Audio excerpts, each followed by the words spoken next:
They tell me that I'm never gonna make it. They want me to do something that could make sense. They hate when I keep dreaming I'll be famous, but I don't give a fuck, I'ma keep chasing. I got all this potential that's deep inside of me, but they hate when you're successful cause they try to be. They sit there being judgmental because you're trying things, and they just want you to settle and do the right thing. So get a good job, don't slack off. Wake up every morning, make a good impression on your boss. Don't do anything that I wouldn't do, and when you're making money, make sure you don't spend it too soon. Fuck that, I'll do what I wanna do. I got a different path from everyone, and that includes you.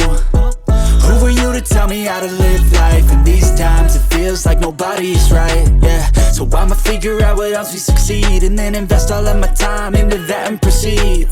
I need whatever the hell could make me happy, and I don't think you have a clue what could that be. They tell me that I'm never gonna make it. They want me to do something that could make sense. They hate when I keep dreaming I'll be famous, but I don't give a fuck, I'ma keep chasing. They tell me that I'm never gonna make it. They want me to do something that can make sense. They hate when I keep dreaming I'll be famous, but I don't give a fuck, I'ma keep chasing. I think this life could be special if I get rid of the devils. They think that I am a rebel, I think they want me to settle. There's nobody on my level, they think that work is too stressful.